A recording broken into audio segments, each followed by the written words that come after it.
Hey, everybody. Welcome to It All Starts with the Venue, a wedding planner's guide to building your wedding budget layer by layer. So, I know that wedding budget can be one of the scariest terms in all of wedding planning. I'm sure you're just really excited to get started, but not really sure where to start and how much money to allocate towards things. And you will see online things like a pie chart. We all learned about pie charts in grade school, and they'll say X percent to photographer, X percent towards entertainment. But the truth is, every wedding's different, and all of my clients have different priorities. So I want to challenge you instead to think about your wedding budget as a beautiful tiered cake that you can take step by step, layer by layer. And of course, the focus of today is this base foundation layer, the venue, because the truth is, your venue is going to impact all of these decisions. Not only how much money you're going to spend on them, but like what you can even do with them. And that might not make much sense right now, but stay with me because at the end of this process, you're going to have a really clear idea about how your venue impacts the rest of your wedding. And it's going to really empower you to be a super savvy shopper out there looking for venues. Okay, friends. So typically with wedding planning, the first big check that you're going to cut, well, maybe other than the engagement ring, is going to be this foundational layer, the venue. And remember, it impacts everything else on top of it. So with wedding venues, there's two primary revenue models, and this can be a little bit confusing. On the one hand, you have venues that really focus on the food and beverage minimum. They might have a little bit of a venue fee for like the ceremony site. But for the most part, when you're signing that contract, you're guaranteeing that you are going to pay this much money. And that can feel really overwhelming and daunting at first, especially if you haven't figured out the other layers of your cake. But there's so much included in there. And so at Wedding Scout, when we feature a hotel or a resort, we will show you exactly what's included. And when you're working out your calculator based on your guest count, we're taking into account that that spend is already covering your chairs and your tables and your linens and your staffing and your bar and your food. When you sign that contract, you're really locking in these big bases so that moving forward, you can focus on like this fun stuff, the more detailed and creative side of wedding planning. On the other side, you have event venues that will charge a fee. And the fees can range from a couple $1,000s to $20,000. So when you sign with an event venue, your contract is really securing this initial foundational base. And then these big sections, you're kind of just left to your own devices. Of course, Wedding Scout members, we lay this all out very detailed based on your guest count and based on the venue. But just keep in mind those two different revenue models, the F&B minimum versus the venue fee. All right, let's talk about this next big layer here, which is catering and bar. So with an event venue where you're bringing in your own, there's a couple things to look out for that will impact your spend at the end of the day.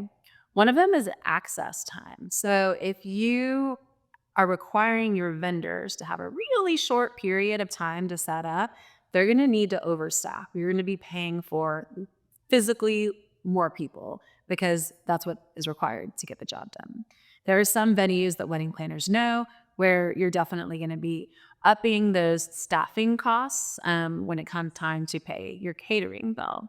The other one is chair flip fees. So a lot of venues will say they provide chairs and tables for your guest count, but it's important to know if that's ceremony chairs and reception chairs or just ceremony chairs, because then it's usually your catering team that's going to be flipping those chairs, hopefully not your guests, your catering team, who will be moving those chairs from the ceremony to reception while your guests are at cocktail hour.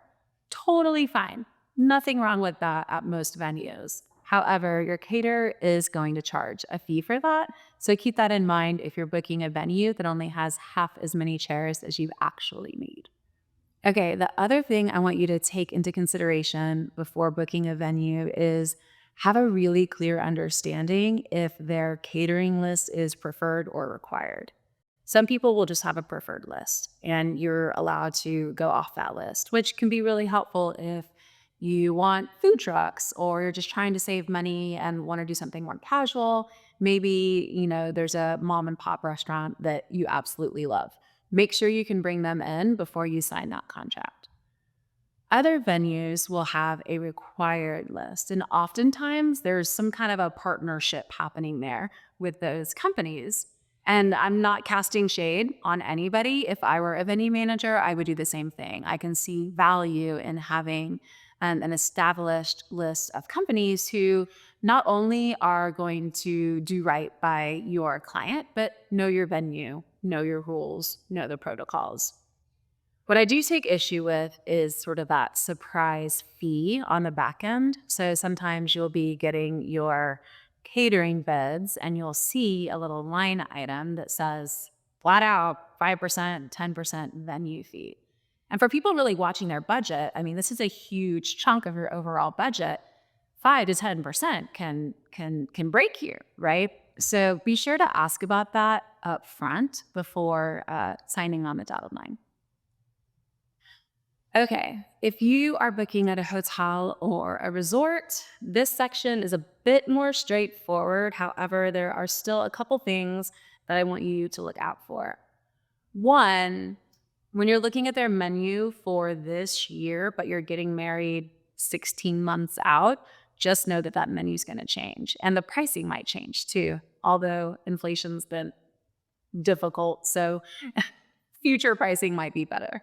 The other thing is you want to get an estimate. So you know your food and beverage minimum.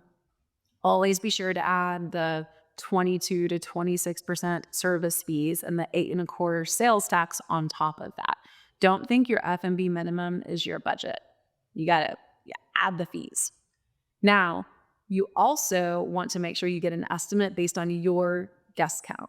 So there's a couple things you want to ask for when you're getting your estimate to make sure that you know exactly how big this layer of the cake is going to be. One, your guest count. Maybe add 5% because honestly, you don't know how many people are coming and it's better to overestimate than underestimate.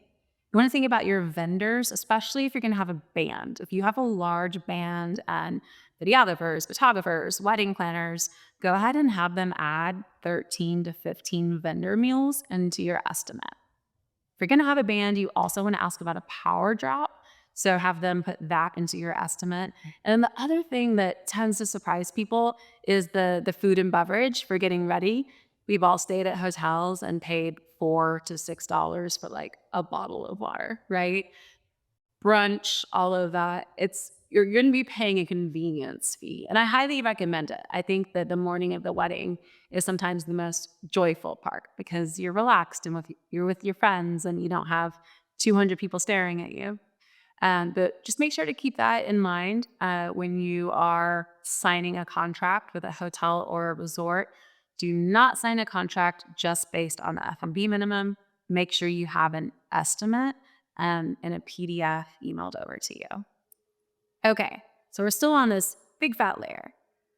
Part of this layer, catering and also alcohol. And when it comes to alcohol, there's really 4 choices. If you're doing a hotel and resort, there are 2 options. You can either do bar packages or consumption. And really, if you think that your people are going to be partying and having a good time and alcohol is going to be flowing, packages are always the right decision. However, I've had a handful of clients that, for either personal reasons or religious reasons, a lot of their friends and family don't drink. So in that case, consumption can really save you money. The other side of it, event venues, there's 2 models. Some do BYOB, others have like an established third-party bartending company that they might require you to use. So on BYOB, I have an entire other course on that. Hopefully you'll become a Scout member and you can access that. And I really break down all the details about how to plan and budget for BYOB, plus tips and tricks to save you money. If you have an event venue where you're required to use their third party, you're going to spend a little bit more than BYOB, but We all pay extra fees for convenience, right? I think that there's a lot of value into kind of offloading big projects, especially if the rest of your life is really busy, to people who are really experienced.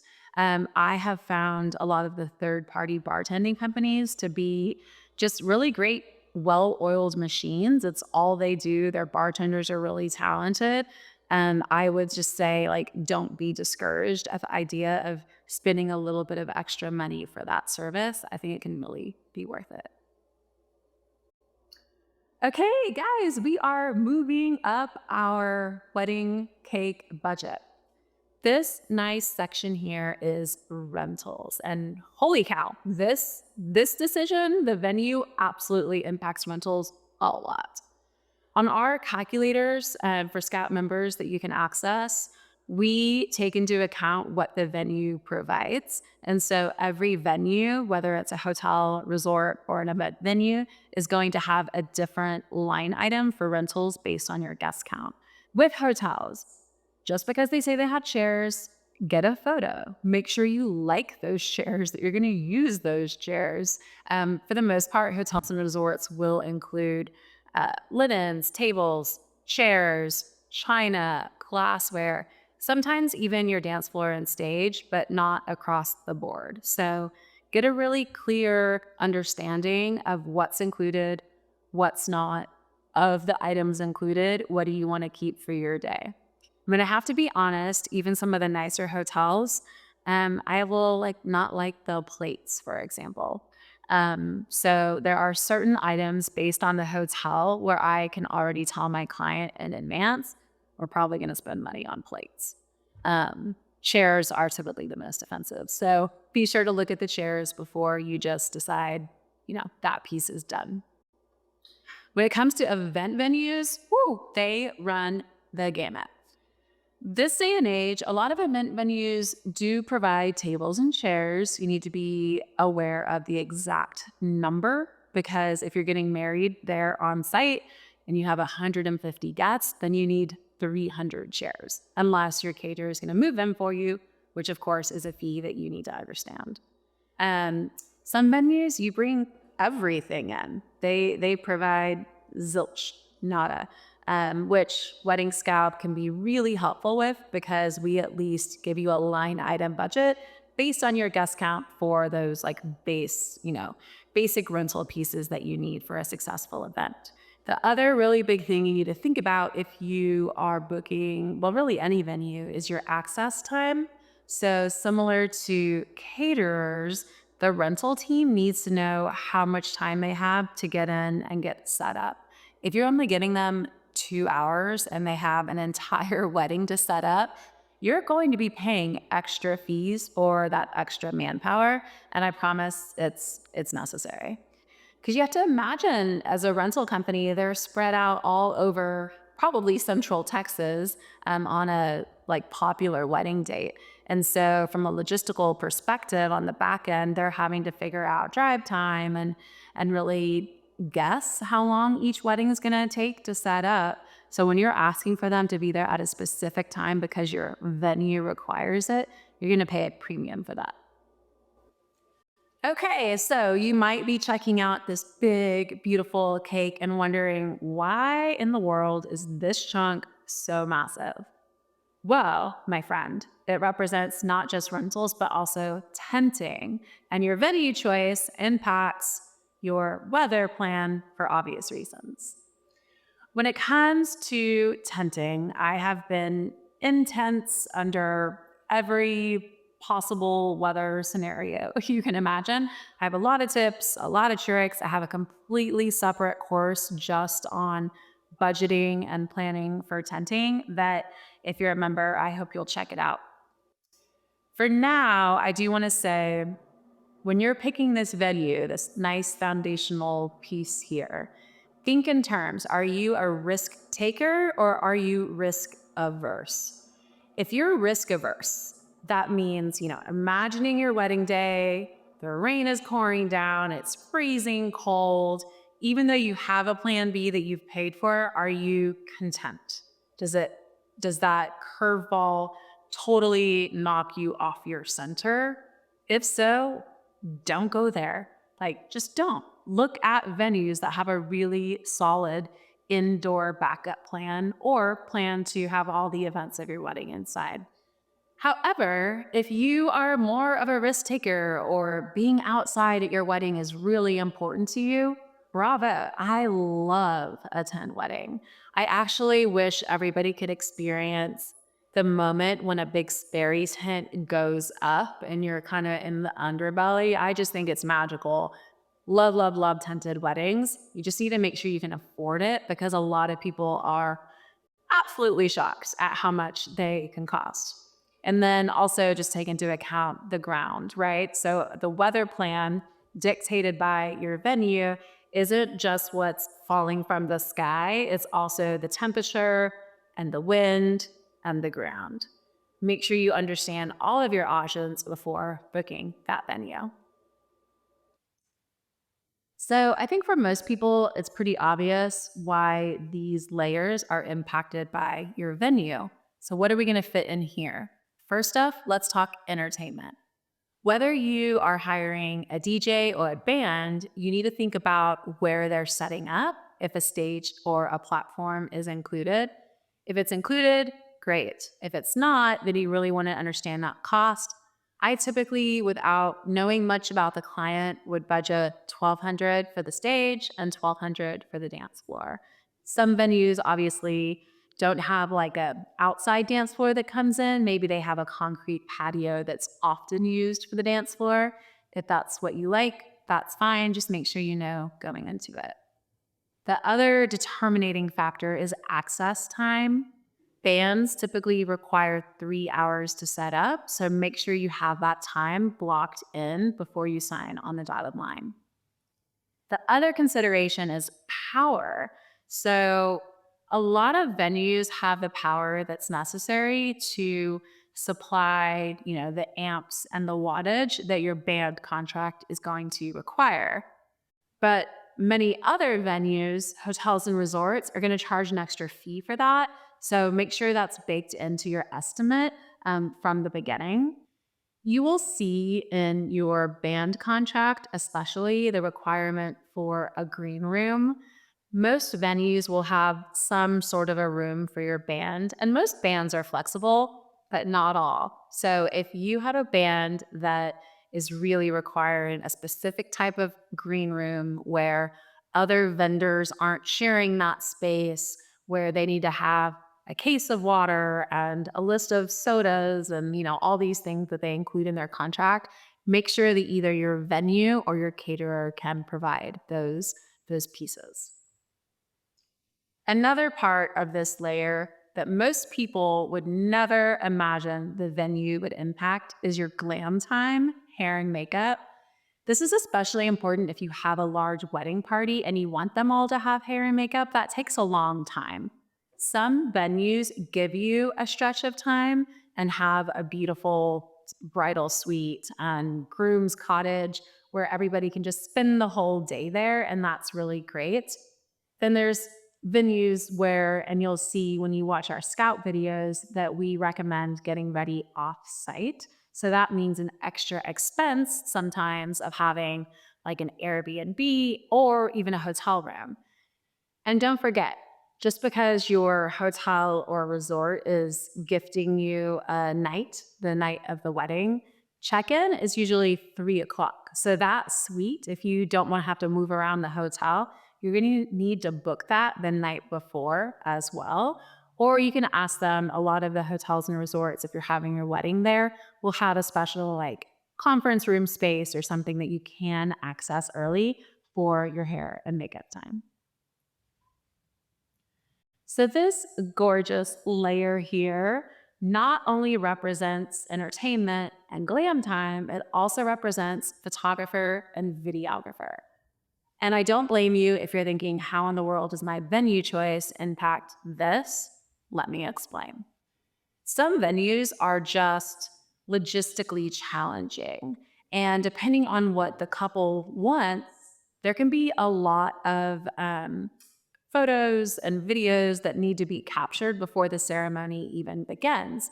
So, as a wedding planner, when I'm building your timeline, I'm thinking, where are the bridesmaids? Where are the groomsmen? Where is the venue? When can they arrive? And do they want to do a first look? Do they want to try to get as many photos as they can in before the ceremony so they can enjoy the cocktail hour?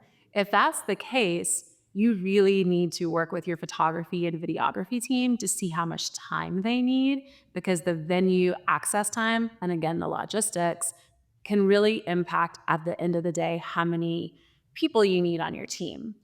I had a handful of clients who hired me kind of midstream. And as I'm building their timeline and understanding what their vision is for their day, I'm having to say, pump the brakes. You only have one photographer. We need at least two.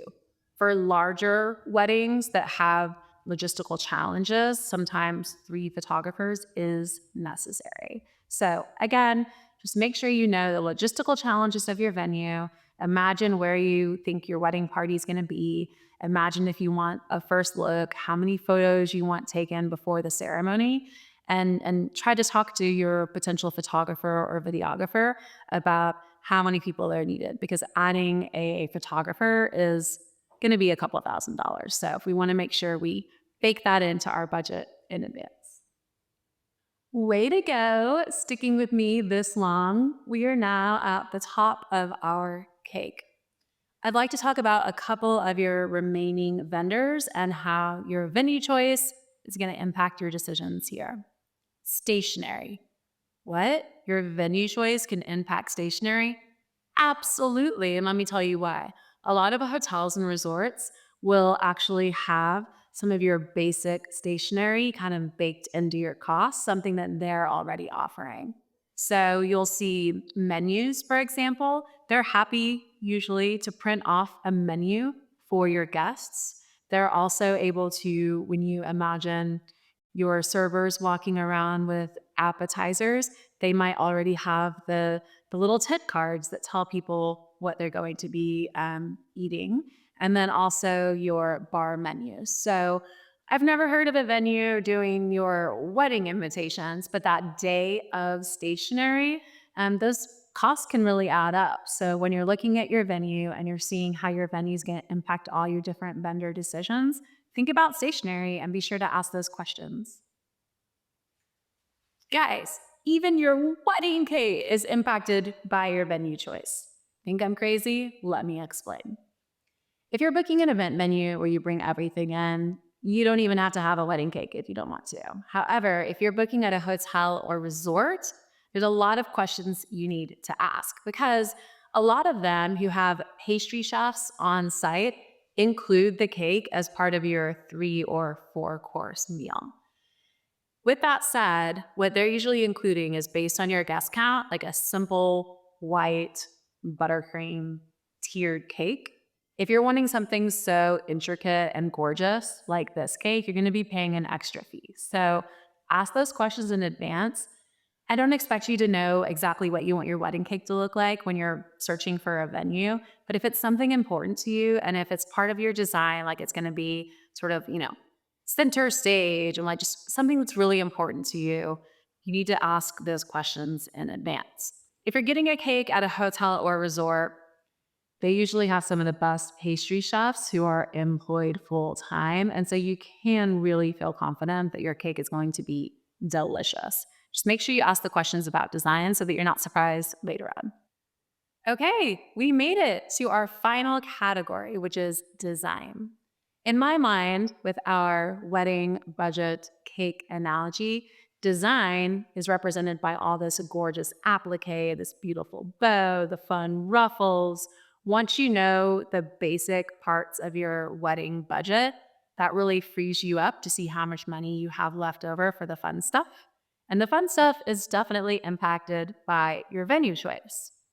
I've heard a lot of couples say, I love this venue because it's so naturally beautiful that I don't have to bring a lot in.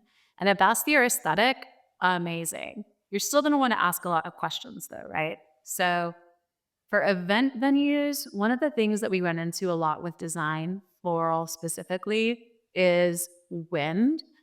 Ask them to what extent it gets windy. If you're on top of a hill with gorgeous views, you can count on wind. Make sure you talk about that with your florist because you don't want your candles blowing out all night. You don't want your flowers blowing over. Wind is the silent assassin, and it can really impact your design choices. For hotels, lighting, like lighting and AV, can end up being a really big part of your budget. Hotels almost always have some sort of exclusive contract with a lighting and AV team, not necessarily for weddings, but for all the conferences they're doing, but you still fall under that kind of umbrella contract. Those in house companies who are used to charging big corporations don't have a different pricing scale for weddings. They are usually going to pay a lot more for the same services that you could get from an outside lighting and AV company. And also, regardless of what type of venue you're at, if you're wanting one of those beautiful hanging chandeliers of like floral or greenery over the dance floor, even if you've seen pictures of it, make sure you have a clear understanding of what the rules are. Some venues, Stock Converse Hotel is one of them. They were built with rigging points in the ceiling. Brody Homestead is another one where that venue is really designed and built to hang things from the ceiling. And so you can get that huge impact for a lower cost. And then other venues, Omni Barton Creek comes to mind. You might see online these images with just beautiful greenery or flowers hanging from their chandeliers. Well, they changed their rules. You cannot hang greenery from them anymore. So just because you see it in a picture doesn't mean that it's in your contract. Do your best to imagine, like when you're looking at that venue and what weddings have been done there, do your best to imagine what you're going to want and make sure that A, you're allowed to still execute that vision, and B, maybe get kind of like a price estimate on it. Another way that your venue choice can impact design is similar to photography and videography, logistical challenges. So, a florist can build a design package for one venue and then have to really increase the staffing of that same package for another venue because of load in times and just even like where things are located. If you're at a big resort and the florist needs a team over here and a team over there and a team over there, that's going to come with extra staffing fees. So, to the extent possible, try to talk to your venue about what they've seen and expectations there. But just don't be surprised if you're at a difficult venue. You're going to pay a premium for staffing and time on pretty much everything: catering, rentals, and decor. This next vendor is a bit more obvious in terms of how it's impacted by your venue choice: transportation. If you're going more than 30 or so minutes, maybe even 20 minutes from where your guests are staying, I do highly recommend transportation because you don't want people leaving early and you don't want, their safety to be at risk driving dark, windy roads late at night. Um, if I've never met you before and I'm just sketching out a wedding budget on like the back of a napkin, I typically assume we're going to do 56 passenger buses. That tends to be more economical. 56 passenger buses at $1,200 each. So think in terms of your wedding guest count, divide it by 50-ish, and multiply that by 1,200. And that's going to be a good estimate for how much you're going to spend on transportation. If you are downtown or at a hotel or resort, sometimes they do offer busing. I don't see it often, but once in a while, I mean, it's worth asking. And if you're downtown, ask about ballet. Typically, couples will have the option to cover ballet for their guests or let the guests pay for themselves. Be sure to ask about the prices on that and if self parking is an option. Some of the hotels downtown, your guests can self park. Others, and I would say more recently, more venues are going in this direction of requiring ballet. Congratulations! You made it to the end. This has been really fun. Most importantly, I hope that you have a really clear idea of how this process, this point in wedding planning where you are right now, is so critical for the rest of your wedding planning experience. So before we close here, I do want to point out that I didn't mention wedding planner. That's because not everybody hires a wedding planner. Clearly, I recommend hiring a wedding planner. Wedding planners, hire wedding planners. It makes such a difference in your day. You're spending all this time and money. Give that stress to somebody else. You deserve it. It is my genuine hope and desire that the tools that we've built here at Wedding Scout are going to empower couples just like you to move forward with that next step in wedding planning, picking the venue. And I hope that you're able to do this with more joy and less trepidation and just really feeling confident that you found a venue that fits your vision.